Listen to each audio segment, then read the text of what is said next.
Hello everybody, how's it going? Good. Oh, you're so energetic. That's amazing.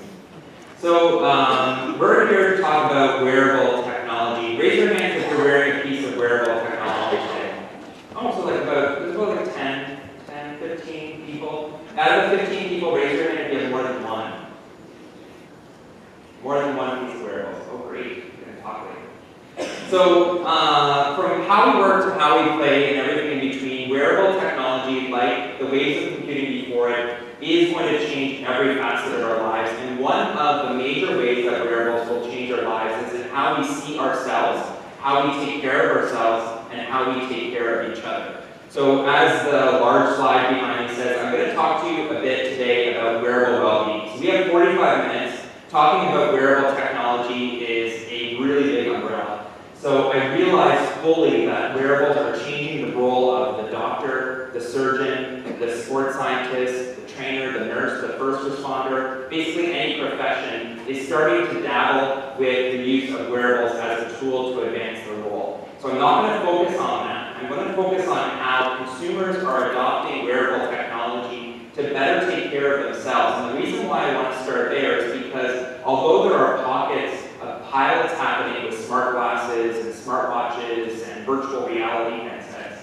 really where a lot of the attention, a lot of the adoption is happening is on the consumer side. And as medical professionals, medical practitioners, you're going to get a lot of pressure from the consumer on figuring out how to utilize wearable technology in your practice. So this is great to know in order to prepare for that. I'm going to leave some time at the end though so that we can have a conversation about the rest of the stuff that I may not have covered. So definitely make sure that if you want to talk about how doctors are changing what they're doing because of Google Glass, I'm here to let's chat about that at the end. Okay, so I want to start with another question to the crowd. Raise your hand. This might be a little bit skewed because we're at Ask for Help, so I did this at another conference. They didn't do so well, but raise your hand if you know what your resting heart rate should be. Okay, so about a third. Raise your hand if you know the name of the operating system on your smartphone. Yeah, almost everything. Okay, so it's both the same. No, it's okay. So we know more about the machines that we use on a regular basis, our smartphones, our computers, our televisions, than we do, arguably, about the most important machine of all, which is your body. And I'm with you, okay? So I received my very first heart rate monitor about a year and a half ago as part of a smartwatch. I think actually it was part of an Android Wear watch. And it told me that my heart rate was 74 beats per minute, and I had no clue what that meant. I had no context. So I went to the internet. The internet said as long as I was within 60 to 100, I was fine. That still doesn't really make sense to me. But this is the case. The situation is that we are not very present anymore. We do not have a lot of body consciousness. We don't think about ourselves as biometric physiology, as a biological person that's walking about every day. And the reason is because we're really busy. And a lot of that business, ironically, has to do with the digital world that we're trying to interact with on Twitter or Facebook or our email or text messaging. And so it's brought us away from being present in the moment, and part of being present in the moment is having awareness about our body. And this is something that wearable technology is changing. So part of this lack of body awareness, what it does is it actually creates an imbalance with the doctor-patient relationship. So right now what happens with your doctor's appointment is that you go in with basically no information about what's happening with your body. You work on gut, you work on feeling, and you're trying to convey all this to your doctor, who then has to make assumptions based on gut and feeling, and then finally use data and science to do specific tests that are maybe perhaps a little bit too late because they are When we go into those conversations, there's an imbalance in that conversation with our doctor. It's usually one-sided. And because of the lack of tools that we do not have that provide us with this information, we have shirked responsibility for ourselves, for our health. We say that it's the doctor, the healthcare, the government's responsibility to take care of us because we don't know, because ignorance is bliss, basically, because we don't have that information. Sure, we have access to perhaps buy medical equipment, but it's very pricey. It's not consumer ready. And again, this is something that wearable technology is changing. Wearables are starting to even up the scales of the relationship between the doctor and the patient, or the healthcare practitioner needs to be doctor and the patient, simply by providing them with the information that they need to better know themselves. Do we still need doctors? Yes, wholeheartedly we do. They are going to continue to be the scientists, the data analysts. In fact, they're going to be more empowered with wearable technology because eventually they will have access to information persistently and consistently over a wider time frame, which means that they'll be able to better predict and prescribe what we need from a health perspective. So why wearable technology? What has changed with wearable technology? Why were we not able to do this with the smartphone? I get this question all the time with wearable technology. Is wearable technology a fad? So wearable technology is not a fad. Wearable technology is definitely the next wave of computing, just after the smartphone, just after the computer itself. The reason why wearables have the opportunity to disrupt healthcare, to disrupt how we take care of ourselves is really because of its name. It's because it's wearable. It's because it's on our body. Arguably, we have a very intimate computer with us all the time, which is our smartphone. But if you're like me, you're trying to carry that smartphone in your cloth as many hours as possible when you're walking around the streets or going in between meetings. But at some point, you need to put the smartphone down. And it's these gaps, it's this separation between us and that technology that doesn't allow for that technology to really know us on a 24/7 consistent and persistent basis. So by wearing our technology, by putting it on ourselves, by actually having it so that it never gets put down, it gives it the access it needs to gather the information on a 24/7 basis. But the main reason why wearables are really able to do what they can do in healthcare and with our personal well-being is because of the sensors that are equipped with these devices. So proximity is key because the sensors require proximity. But with that proximity comes sensors that are beyond the sensors that we traditionally saw within computing. So right now, you have a sensor with you outside of the guys that have all these wearables, which may have more sensors. But all of you have a smartphone. That smartphone has a gyroscope, it has an accelerometer, which are motion sensors. It also has the ability to understand your voice, and the camera can also be construed as some sort of sensing capability. So you do have sensors with you. Sensors are with you, and if you saw Samsung roll out their latest Galaxy device, you saw that using your finger and putting it on the back of the device in order to read your heart rate. So your smartphone can do this. It does have sensors, but it doesn't have the proximity, right? The form factor is not right. But there are other sensors that your smartphone probably won't have. And we're going to get into those. But sensors that need to read your heart on a regular basis don't make sense on a smartphone. Also, sensors that are looking at your sweat don't really make sense on a smartphone. All these sensors that need persistent access to your body are probably not going to be making it onto your smartphone, but they will be making it into wearable technology. So proximity and sensors are two of the main ingredients when it comes to the success of wearables in disrupting healthcare and our personal well-being. But behind that, I should say, is really data. So the Internet of Things, which is this overarching trend that's happening here in our life, which is really pouring out of the digital world into the physical world, is all about the collection of data. So just like a quick little history on what's been happening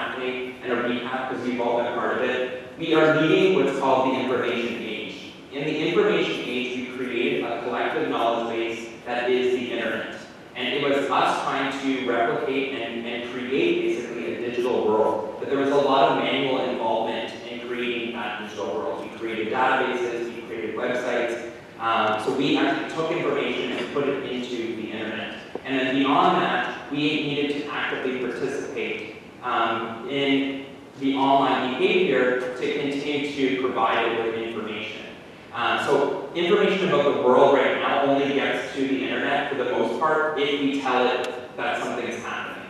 This is what's changing. This is the big shift. The big shift is that we're moving into what I like to call not yet the age of intelligence, which we'll talk about in a second, but the age of awareness. We're starting to wake up things, which is why we call it the Internet of Things, in order for them to sense what's going on and passively collect information to send to that digital world, which then can then be analyzed, measured, monitored, and reflected back to us. And wearable technology is a subset of the Internet of Things. So just like the Internet of Things, you may have started to buy a smart thermostat like Nest, which is probably the most popular, or a smart light bulb from Home Depot. These are examples of connecting your world around you. Wearable technology is connecting your body.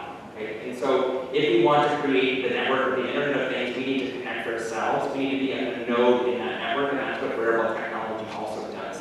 But behind all of this is data. And that's really what technology is all about, ones and zeros, right? So it shouldn't be a surprise. So wearable technology through sensors, through proximity, are gathering data in order for us to use that to better ourselves. Okay, so finally let's talk about what I'm supposed to be talking about. I have broken down wearable well-being, meaning how wearables are impacting our personal well-being, into 3 phases. These are stages that I see us moving in. They're not necessarily concurrent stages, but this is what I see from analyzing the space for the past 3.5 years. Right now, we're in what's called the quantified self stage, or the quantified self movement. You might have heard of this. So I'm going to talk a lot about where we are today, which is, again, going back to the data. It's about the collection of the data and seeing the data. This is the quantified self. But as we get more advanced, as we exit the age of awareness and move into the intelligent age, the age of intelligence, where you may have heard of artificial intelligence and contextual computing. This is all on the horizon.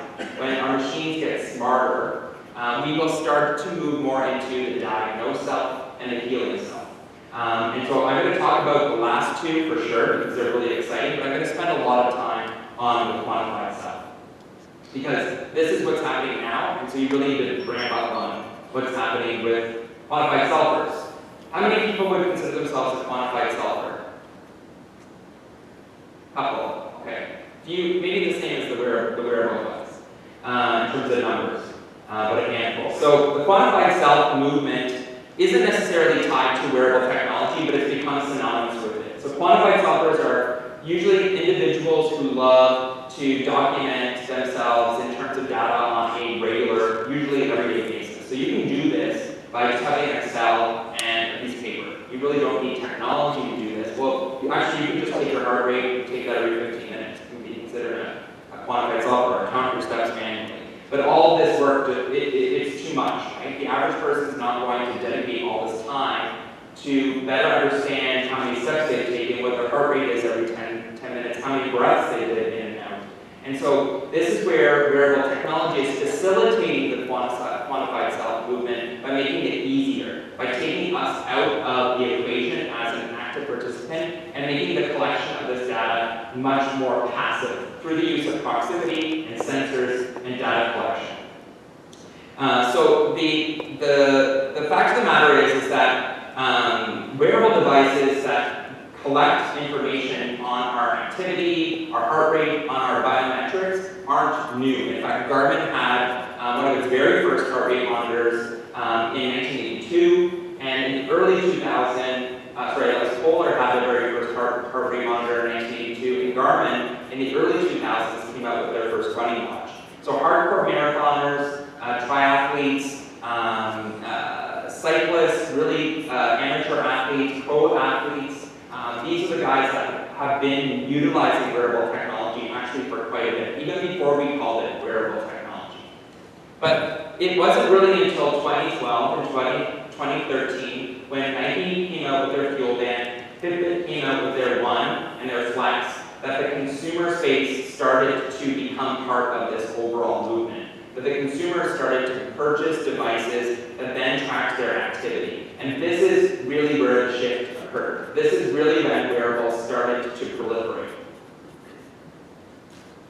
So the fact is that fitness bands, fitness trackers like Jawbone, Misfit, Nike Fuel Band, all of these devices that you've probably heard, these brands that are now starting to become household brand names, these guys make up the majority share, they have made up the majority share of the wearable space so far. So you can see this is a chart from Business Insider. So looking at 2012, 2013, 2014, that blue line there is specific fitness bands and activity trackers. So they still make up quite the majority share of wearable technology. But according to Business Insider, there's one new form factor that's coming in that will start to eat that market share up, and that's the smartwatch.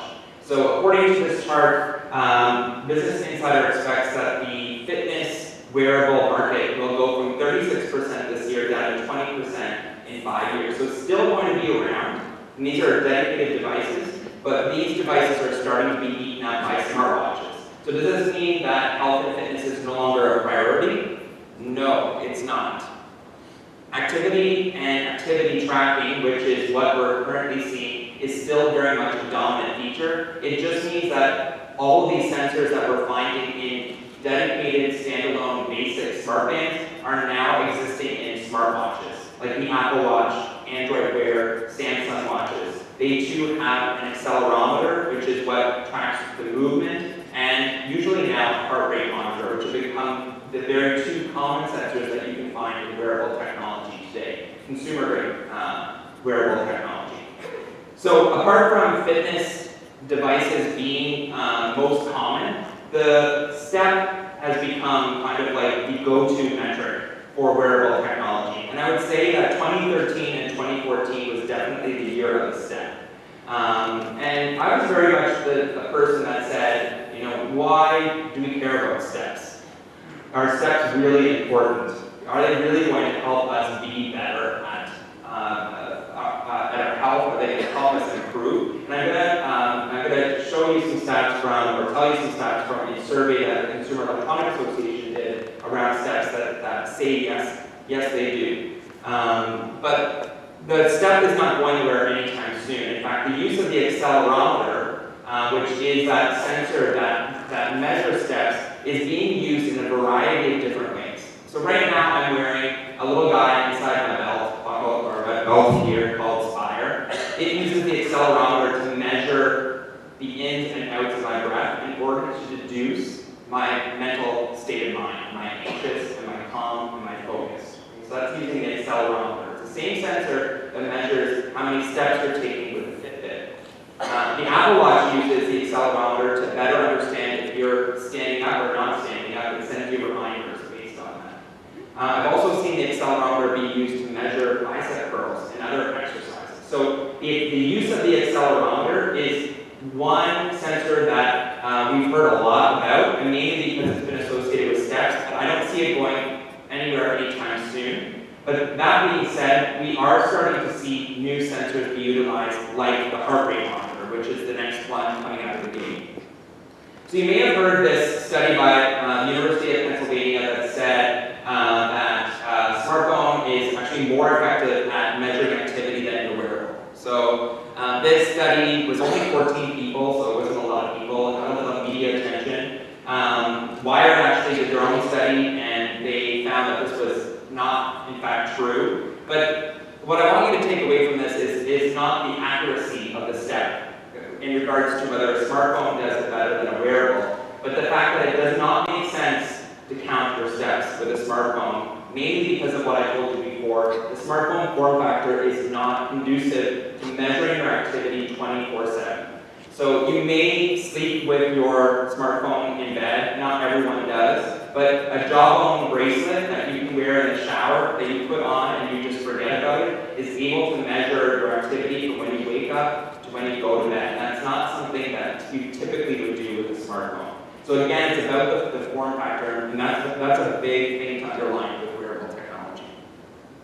But I told you that we're moving beyond the step. I have to stop watching here. I'm not checking the time because I want to go. We are moving beyond the step. So there's a lot of sensors out there that are starting to be utilized. So these are the guys that we want to take note. So heart rate and breathing is definitely the next type of sensors that we're going to be seeing. On the Apple Watch, it's probably one of the most beautiful heart rate monitors, an optical light sensor that I've ever seen. Optical light sensors are definitely being utilized on an ongoing basis with smartwatches.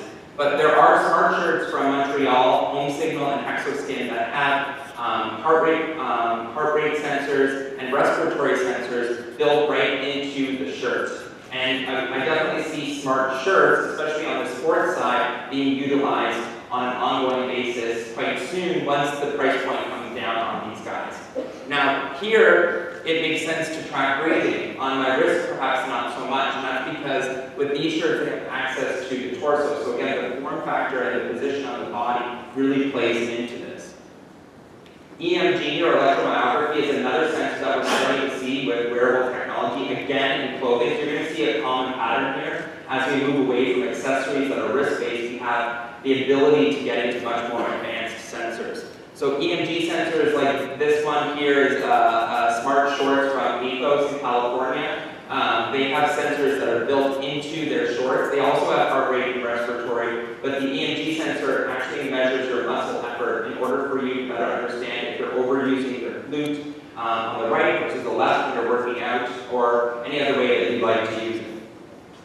Pressure sensors in Sensoria Smart Socks are another type of sensors that we're seeing in, again, smart clothing. All three of these smart clothes that I talked about are actually on the market today. But again, the price point is a little bit high in terms of people buying it, and you want to buy more than one, obviously, because it is clothing. But these pressure sensors allow you to understand, especially from a running perspective, where you're landing, where your footing is. Are you placing your pressure more on your heel or on the front of your foot? And all this information, like all the rest of the wearables that I've been talking about so far, gather this data, again, in that quantified self phase, and send it through to a smartphone app in order for you to visualize. EEG, so we had Interacts on here today. Anybody go to that session? So those guys are amazing. They're here in Toronto. They have a brain sensing headband, so the ability to gather brainwave data and utilize that in many different ways. Right now, Muse uses the brainwave data in order to discern if you're calm or not calm, and then walk you through some meditative exercise in order to get you to a calm state of mind. And one sensor that I'm really interested in that we're seeing, because a lot of these talk about more how your body is doing from a physiology perspective. The GSR sensor, which is actually the same sensor in the lie detector test, the galvanic skin response sensor, measures your sweat and produces an arousal state, which can then infer your emotional state. So we're starting then to take a look at your emotions. So you saw brainwaves with Muse, you saw heart rate, breathing, electromyography. Now we're getting into emotions. So you can start to see how we started to connect all these dots. We're really going to be able to better understand ourselves, not just from a physical standpoint, but mental and emotional as well. And this is an example of a ring here called Mood Metric, which is going to be on the market next year, that has a galvanic skin response underneath it, and it actually is gathering information about how stressed you are based on your emotional state, and then will vibrate to let you know, hey, you're stressed out, here's a breathing exercise or some sort of mental exercise to get that number down. That's what this number means, is actually a measurement, and that's actually kind of middle of the road, so you're doing pretty okay. Lastly, maybe a little bit out of sorts, because I could have put this in with more of the biometrics, but temperature is obviously another one that we're seeing. I'm noticing temperature being used a lot in baby wearables, which is another huge segment. Baby wearables meaning booties or onesies that your baby wears, and then you're able to measure their movement, their heart rate, their position, which is key, as well as their temperature.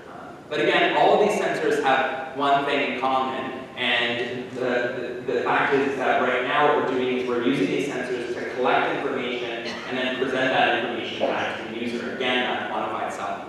So here are some stats again. So you saw the market shrink for fitness bands. That market share is going to be made up through smart garments, is what Gartner says here.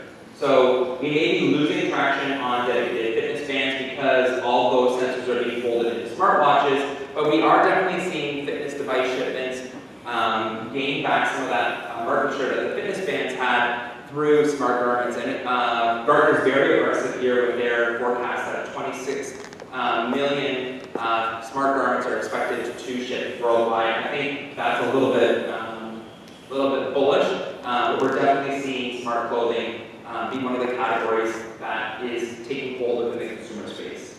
So in the quantified self movement, it's all about data. I kind of prefaced this part of the talk by saying, I wasn't convinced that steps can really make a difference. When I dug a little bit deeper, and by steps I mean kind of using it, generically by saying, you're giving me information, and I look at the information, so what? This is kind of what's happening right now. So as a user, I am wearing an Apple Watch, or I'm wearing Spire, I get all this information gathered, and then I go into the application, and then it's presented to me. So how is this helpful? So I'm going to walk you through a couple reasons why, just in the quantified self stage, which is just in the infancy of how we are using wearables to teach us about our body and making us more healthier people, they're making a difference. And the first is just in terms of data visualization and the connection of data visualization to body awareness. So you remember I talked about, and we did that little poll in the beginning where you didn't know your heart rate? Well, with wearables, you're going to know your heart rate. You're going to know your resting heart rate. You're going to know how many times you breathe. Your Apple Watch annoyingly tells you that you do not stand enough throughout the day.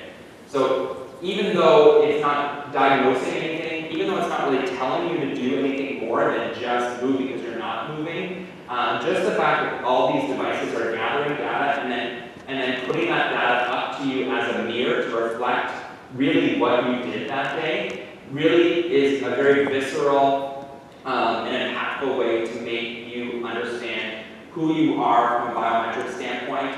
And if you are a proactive individual, which is kind of the key here, it'll help you make changes and decisions to be a more healthier person.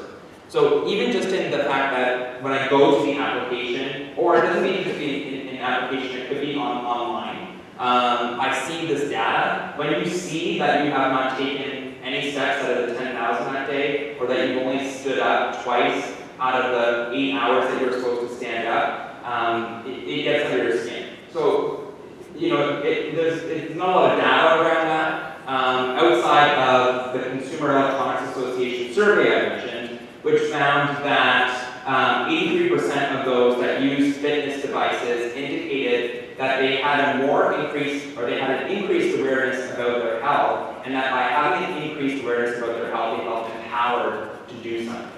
Okay? So it is very powerful just to have that mirror held up to you. But that's not very active, right? There's a lot to be asked from the consumer. So what these applications are also doing is that they're building in a reward system as part of a motivation by quantifying it for the most part. How many of you, well, I don't know how many of you put your hand up, but how many of you put your hand up have a Fitbit? One.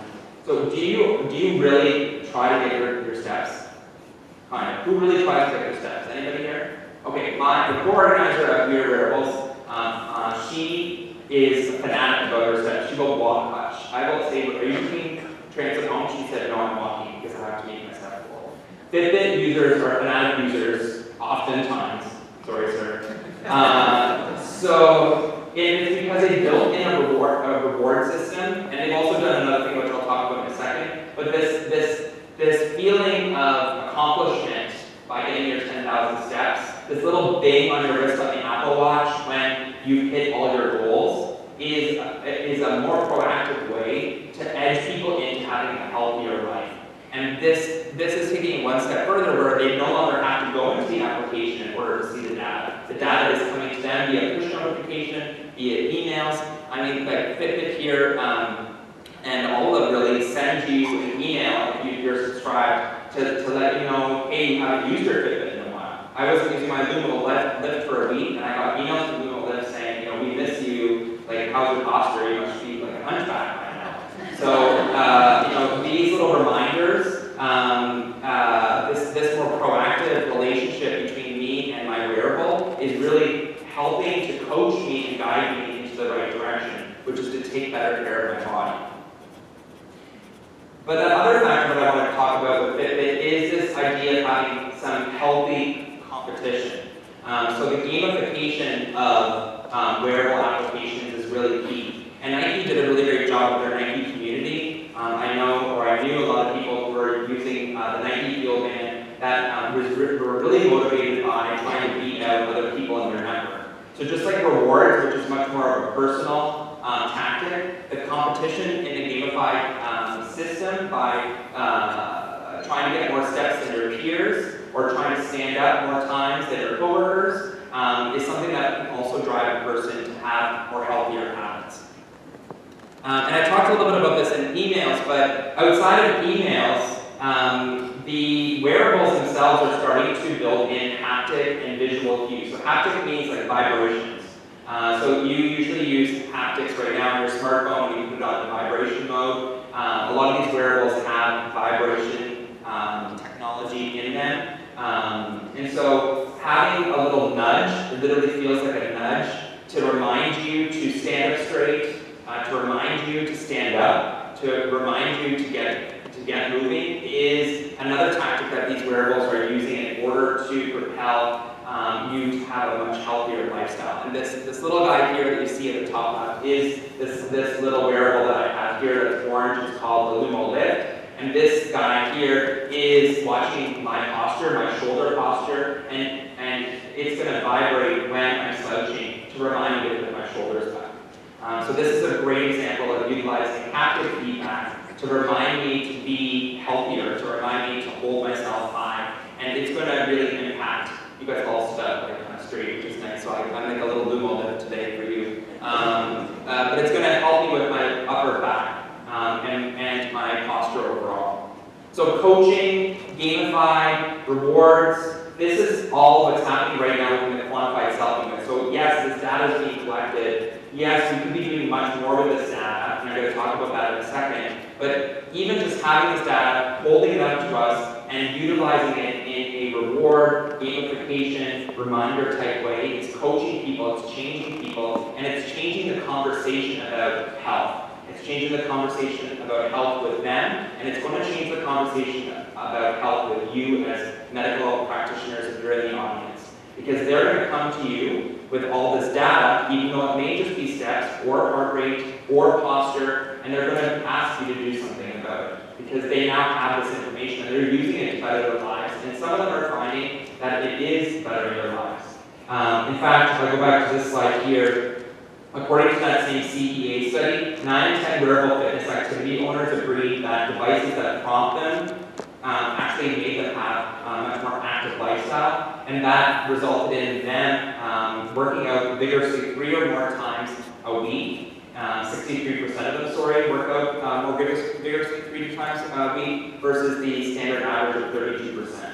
So there have been studies that have been done to put a little bit more rigor around the effectiveness of just having sensors that provide you with data. But where are we going here? So I mentioned before that there's 2 other phases that I see coming down the chute with wearable technology. So there will always be wearables, and they may be one and the same at this point, that collect data and then utilize that data in some way. But right now we're not seeing this data be utilized any more than just collecting it and then presenting it back. And sometimes in some applications they provide you with small recommendations. But they don't go as far as prescribing things or diagnosing things. That has a lot to do with regulatory approval. There's a lot of legal issues around that. There's a lot of privacy and security concerns around that. But also, the sensors are also not 100% accurate like they need to be. We're going to talk maybe list these out in just a second. But I definitely see a new wave of wearables coming out over the course of the next few years that will start to actually connect those dots for you as an individual and will start to diagnose you. And this is when I think things really get real and wearables become less of a nice to have, which they are sitting in that bucket right now, and more of a must have. So one of the rumors about the Apple Watch before it came out is that it was going to have like 10 sensors and that it was going to tell you that you were going to have a heart attack a week before you had a heart attack. So it sounds a little bit untrue, but there are a lot of devices out there that are starting to be able to do this, or at least striving to do this. Devices that are utilizing the data that is being collected identify these sensors and then collecting that data and analyzing it so that they can predict disease, so that they can predict symptoms of a heart attack or precursors to diabetes. The picture here that we have is an active Google X project, which is a contact lens that is meant to be used by diabetes, people living with diabetes, and it measures their glucose levels using their tears and then tells them whether or not they have to take an action. Okay, so this is an example of a wearable that takes it one step further, that's actually diagnosing and prescribing something to you so that you need to take action, and it's more from a medical perspective. So we're going to see more wearables come out, and they're not just wearables. There are also devices like Scanadu Scout and the Scanadu organization that are creating devices that allow you to simply point it to your head to take temperature, or you pee on a stick or pee in a smart toilet, for example, and then all of that data is collected, and then it outputs whether or not you have a disease or a precursor to cancer, or if you have AIDS or any of these types of outcomes.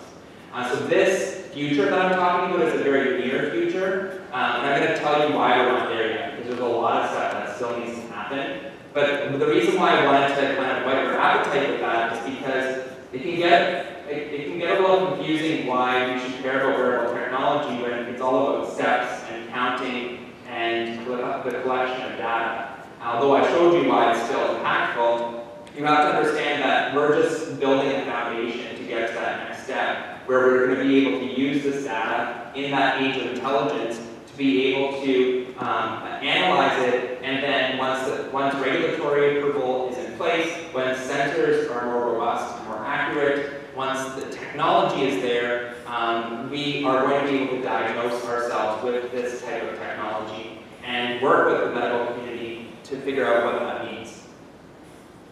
But beyond this, beyond the diagnosed self, I wanted to talk about what I call the healing self. And again, this is not necessarily confirmed, because already we're starting to see wearables that are actually attempting to heal. So these are wearables that are not necessarily gathering information about you, but are actually meant to change an outcome, that are actually meant to change you. So probably the best example that I've come across so far is from a wearable called Think, that basically uses electroshock therapy to change your mind.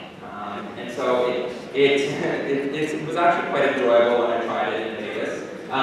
But you put it on your head and you choose which zap you want. I forget what they called it.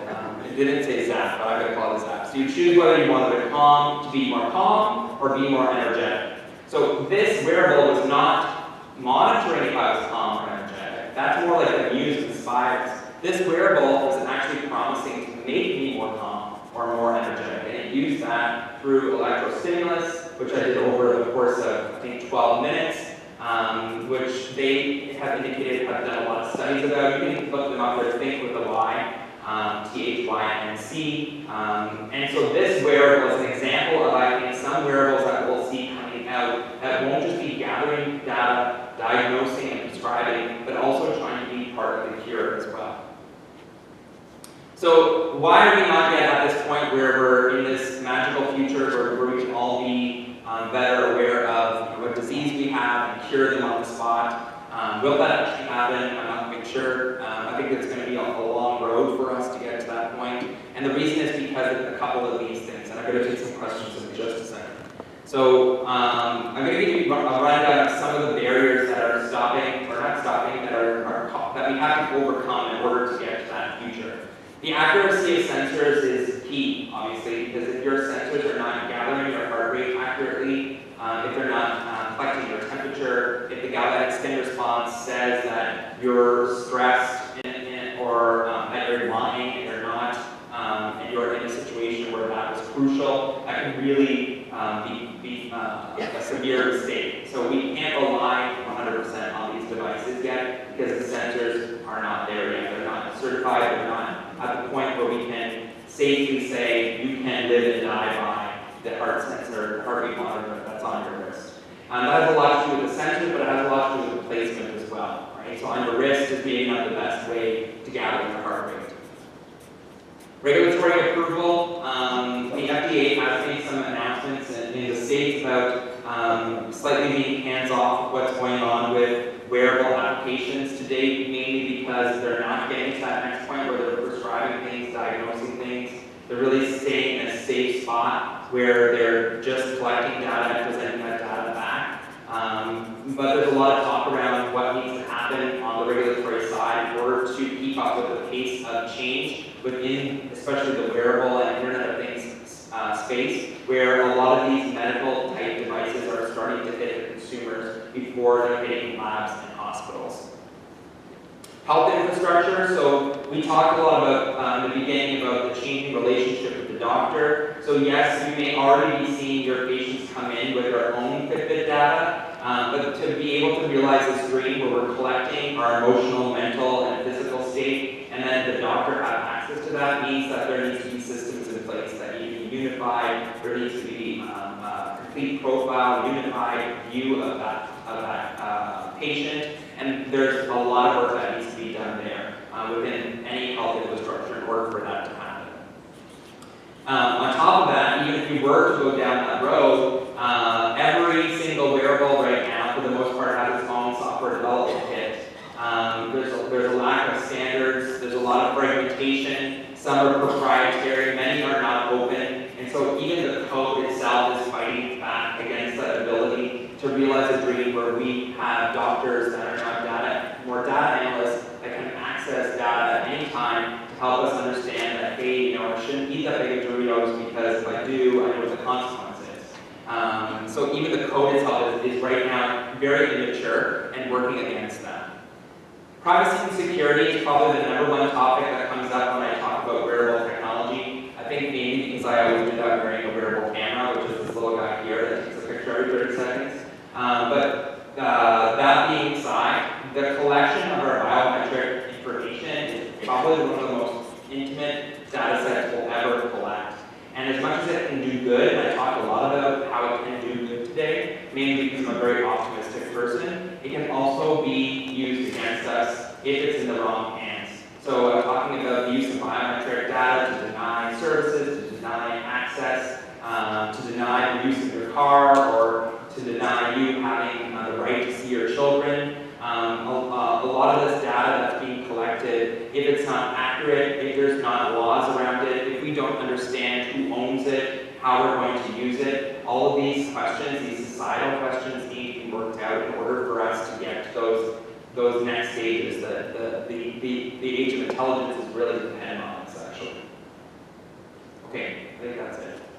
I talked a lot, so hopefully you can ask a lot of questions. Thank you so much.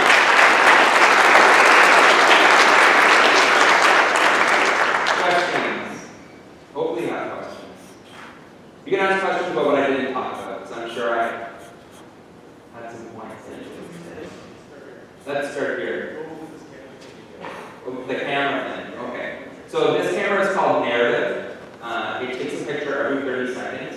Why do I wear this camera is the question I get. So I wear this camera for 2 reasons. One, I wore it as a social experiment. I was one of the early Google Glass explorers, and I found that people were very fearful of me wearing Google Glass because they thought I was recording at all times. But really, the truth of the matter with Google Glass is that it's off usually. It doesn't really do anything until you get a notification. That being said, I wanted to wear this at the same time to see if people noticed this, because they were very focused on Google Glass because it was on my eyes.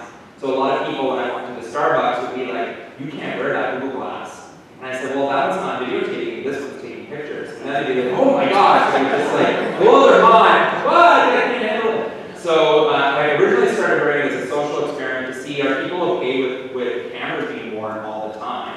And then I started to like look at it, and then I started wearing like a bow tie. So it's got a long relationship with it. It's quite fun. But it takes a picture every 30 seconds, it stores it, and then I load it into the computer. The next version, Narrative 2, will be Bluetooth and Wi-Fi. And it basically does its magic on collecting and grouping the images. It's great to go back and see what the work you've been doing. I believe that they're going to be opening up their APIs so that you can actually do some behavioral analysis on yourself. How many coffees have I drank? How many times did I see mom? How many times did I walk outside? How many times did I look at Twitter? So this is some great ways to be able to use this type of data, image data, to be able to learn more about myself.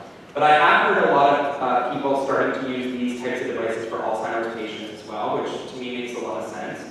And my aunt bought my cousin who is autistic one of these cameras as well, so that she was able to better understand what he was up to, who he interacted with throughout the day, because he's not always able to communicate that. So there's some real great benefit to it outside of just me wearing like a little tie, which now seems very frivolous. Yes, sir. Just what might not. No, I think it's on. It's just really tall. Okay. Yes. Thinking about your graph about the watches and how smartwatch. Just before I came here, we were talking in the lab back in Mohawk, and all the students were saying, "I have a watch. I'm not going to wear a watch. I got my phone." So I'm thinking, is this everyone over the age of 25 that are swapping their watches? And we have another generation coming up that really has no interest in watches and these sort of things anymore. Right. Do you think that really makes sense, or they mostly have been grabbing data from early adopters that it makes it look like they have all this sort of thing? I think like the early curve, let me go back to that. I think the early curve is early adopters. And most of the early adopters are the older generation. This is the thing that I'm going to say about a smartwatch. We have to stop thinking it's a watch. You do not consider the phone in your pocket a phone. It's not a rotary phone that you're carrying around. We need to let go of the watch. It's just that we have this form factor that looks similar, right past it, to a watch. So the watch is a really hard sell. I'm trying to talk and find that graph at the same time. The watch is a really hard sell for people because it doesn't bring with it new features. This is a really big, hard marketing problem for Apple Watch or any watches. What it is trying to do is it's trying to correct the wrongs of your smartphone. So right now we have a lot of computing power, we have a lot of access to what our smartphone is able to provide to us. But it's a time suck. It's very inefficient. We have lost ourselves. We are addicted to our smartphones. We need to be cured of it. And wearable technology, smart watches in particular, are starting to wean us off the need to have to always hold and check our smartphones. Now, ironically, it does a lot of notifications, so I know what you're going to say. It still is buzzing on my wrist. But the point is that if you really want to use a smartwatch right, and there's a great article from Joanna Stern from Wall Street Journal, who originally said that she was going crazy with notifications until she realized she needed to take control of her life with these notifications and only get the ones that were most important. And that's really what the smartwatch is promising to do. Again, it's a hard thing to market to people. But if you live with the smartwatch for a couple of weeks, you'll start to find that you're not as dependent on your smartphone. And you'll also find that you feel more in control, even though you're not getting notifications all the time, because you don't feel like you're missing out on anything, because you're only getting the notifications you need to know at that moment. Only the things that need to bother you now bother you. The rest go into the background, and you check them on your own time. So the smartwatch is trying to make you more present, and it's trying to cure that smartphone addiction. So that all being said, that's hard to market. And that's hard to market to people who just want new features, who up until now have seen new ways of computing that brought them new features, faster, smarter, and although the smartwatch does a couple things that the smartphone cannot, there's a lot of overlap there, and that's where the hard sell is. But the younger generation, they never even wore a watch before. So I think it's a harder sell to people who have been wearing watches because they love watches than it is to someone who's never worn a watch. And then as soon as they start to see how specific killer apps are utilized on this device, they're going to adopt it because of that. So the efficiency is one of those killer applications, which I don't think is completely understood until you use it. But I think the more obvious ones are going to be payments and identity. So the ability to have their wallet under risk using biometrics. So Apple Pay is a good example of that. We don't have that here at the city, but I don't know about you, but I get very giddy and excited when I tap my card at Starbucks. It's really fast and easy, and I feel like I can pay for anything. So this is exactly what paying with your wrist feels like when you just raise and grab your coffee. It's like, again, it's like shaving off the seconds.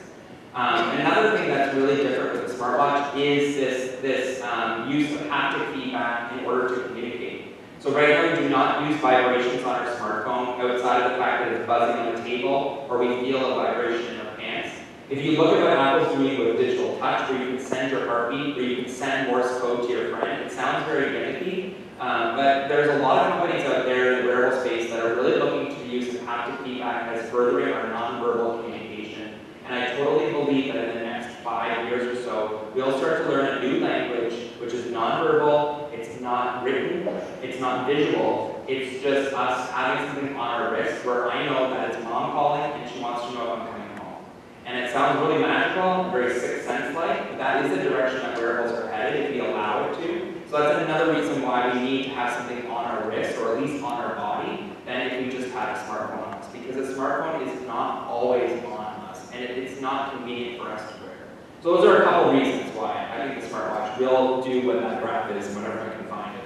I do think the smartwatch will be successful over the course of the next few years. And it will be more than just early adopters. But the early adopters are the ones that kind of see what I'm talking about. Yes, sir. Let me see if I can get that. There we go. So, in terms of, so you're saying that there's going to be like an increased number of sensors that are picking up action medically for health useful information beyond just step tracking, right? Right. You know, that's fantastic.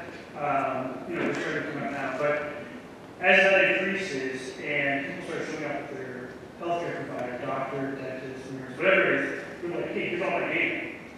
What I'm curious about is what is the reaction going to be from the healthcare side to the safety, right? Maybe, I don't know if that's necessarily a question for you or just for the audience, but Right. I am very curious as to what, because, we watch shows like House, or House is like, I don't believe what anybody says, right? Like, he just is, he's like a private Right. investigator. So what is that going to look like?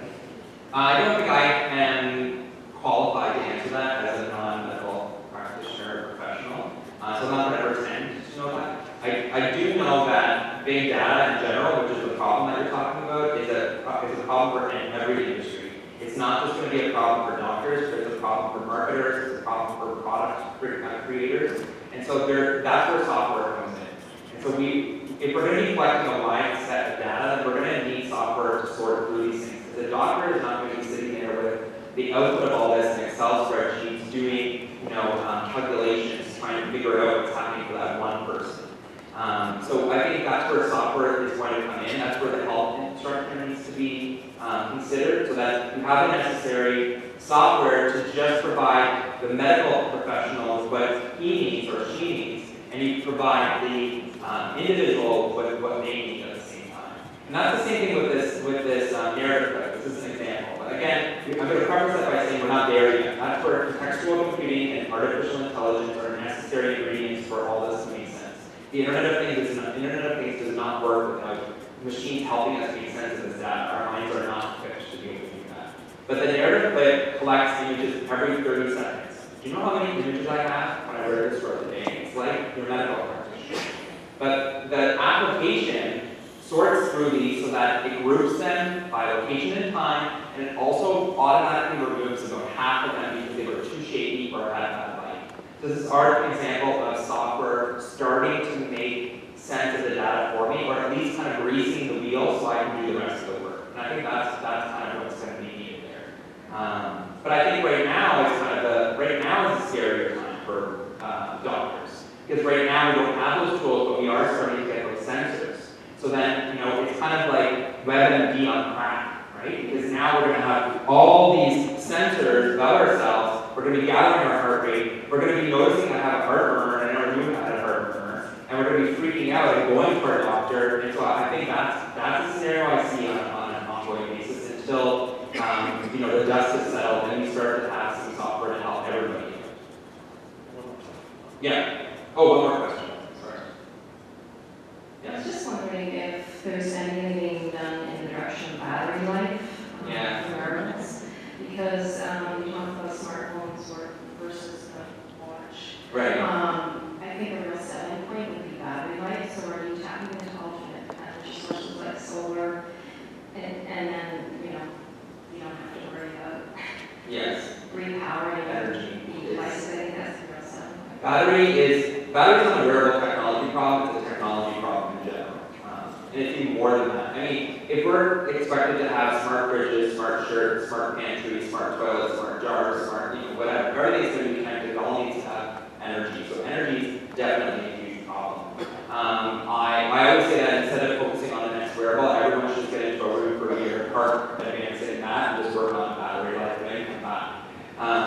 I don't think batteries right now are actually stopping us from adopting wearable technology. My Apple Watch lasts all the way until I get home. In fact, my Apple Watch lasts longer than my smartphone. So I think the smartphone has groomed us to know that we need to bring a cord with us and hope to God we can take it home and plug it in. Okay, so the smartphone is really the one that I want to fix. Now that being said, I have been seeing some work in energy harvesting that is starting to be utilizing wearables as energy sources. So Tommy Hilfiger has a jacket that is made of solar panels to gather the sun energy so you can plug your phone in the pocket. Sounds very like 1990s future, but it's what's going to happen. It's how we're going to harness the energy around us, wind, our sweat, our body heat. I'm seeing, and also an interesting fellow. If you want to see where we're going to be going in the next 15 years, named Neil Harbison, who's the first cyborg. He's now in New York. He was in Spain before. He has an antenna that's actually implanted in the back of his head that can translate color into sound because he's colorblind. And the last time he was in Toronto, he said that he was trying to find a way to power his device using blood flow. So, I think these things seem a little bit scary right now, but eventually I think utilizing ourselves as energy cells, as well as the environment, is going to be very commonplace. And in fact, at least on the environment side, it's very underutilized and untapped. And again, I'm wearing 5 devices today, 5, and that's not going to be very much in the very near future, as everything I'm hearing is going to be connected. You're not going to go home, put this all on your dresser to charge. So we need to figure out new ways to charge, not